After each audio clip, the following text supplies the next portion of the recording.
Evaluating a system of linear equations in 3 variables is very time consuming. It's a lengthy process, but it doesn't require any more steps or any more ideas than evaluating a system of linear equations in just 2 variables. And to see this, let's do an example. So let's say I give you the system 3x minus y plus 2z is equal to 1 as the first equation, then 2x plus 3y plus 3z is equal to 4 is the second one, and then the third one is x plus y minus 4z is equal to negative 9. Now the first thing we should do is get a little bit organized, so let's label our equations 1, 2, and 3. Now the goal is to pick 2 different pairs of equations and get rid of the same variable in each one. So first thing we do is pick what variable to get rid of, and it seems like the easiest variable to get rid of would be the y, because if you notice that if we add equations 1 and 3 together without doing anything else, the y's are going to naturally cancel out, so that's going to create the least amount of work. So let's take those 2 pairs first. So equation 1, we got 3x minus y plus 2z is equal to 1. And then equation 3, just writing it out, x plus y minus 4z is equal to negative 9. So now when we add them together, I'm just going to make that line a little bit better. There we go. So now adding them together, the y's cancel out, and we get 4x minus 2z is equal to negative 8. So now let's call that equation 4. Again, just to catalog, just to keep things a little bit organized. Now that we've picked 1 and 3, we have to pick another pair of equations. So either 1 and 2 or 2 and 3 are what's left over. Now notice, if you take 1 and 2 and you multiply the top equation by 3, you're going to get a negative 3 in the first equation and then a positive 3 in the second equation. So the y coefficients will be additive inverses and they'll cancel out. So let's do that. So let's take equation 1 and multiply it by 3. So let's multiply every single term by 3, and let's do it with scrap paper up here.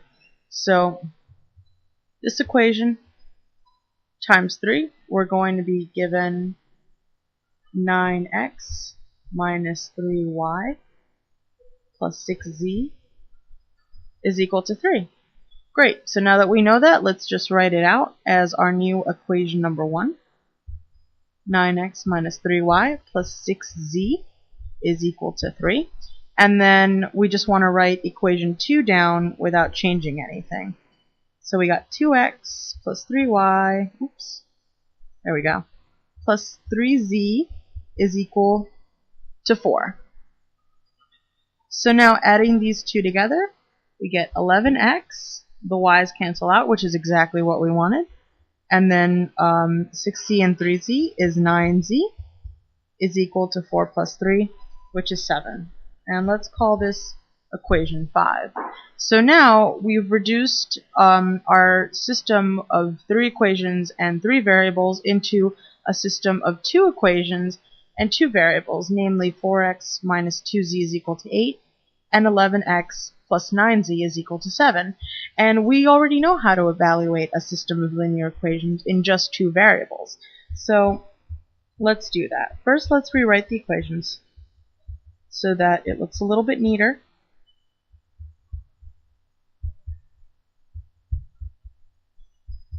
Right, so those are equations 4 and 5. So now, as usual, we pick a variable to get rid of. Usually you end up picking the variable with the smallest coefficients, although these two seem to be very annoying. But it looks like the z might give us a little bit less work. So now we want to make the z's additive inverses. We want to make them opposites. So now, note that if you multiply this equation, the top, ooh, that's a terrible looking 9.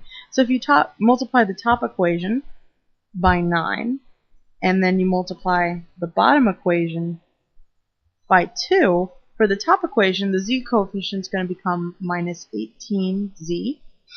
And then for the bottom equation, we're going to end up getting plus 18z, which means that when we add these two equations together, they're going to cancel out. So,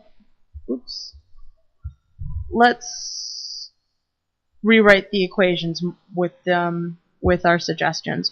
So 9 times 4 is going to be 36x minus 18z is equal to 9 times negative 8, which is minus 72.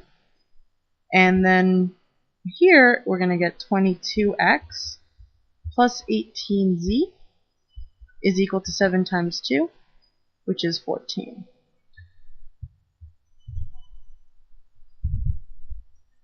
Here we get 58x. The z's cancel out as we predicted. And then on the other side, negative 72 plus 14, as it turns out, is going to give us negative 58. And so dividing both sides by 58, we get that x is equal to negative 1. So now we found our first value, which is x. So now we need to find y and z. Now I want you to know that if you plug x is equal to negative 1 into equations either 4 or 5, you can solve for z, right? So let's do that. Let's plug in x is equal to 1 into, let's say equation 4. So if I want 4x minus 2z is equal to minus 8, and I want to plug in negative 1, that means that we got 4 times minus 1 minus 2z is equal to negative 8, which means minus 4 minus 2z is equal to negative 8. Adding 4 to both sides, we get minus 2z is equal to negative 4. So z has to be equal to 2. So now we got 2 of them. So now we just need to find the last one, which is y. And if you plug x is equal to negative 1 and z is equal to 2 into any of the original equations, so into equation 1, 2, or 3, you can solve for y. So let's go back to the beginning and take a look and see which equation would be better for us. So it looks like the one that might give us the least amount of work is the third equation. So let's plug it into the third equation. So I'm gonna plug it into this one right here.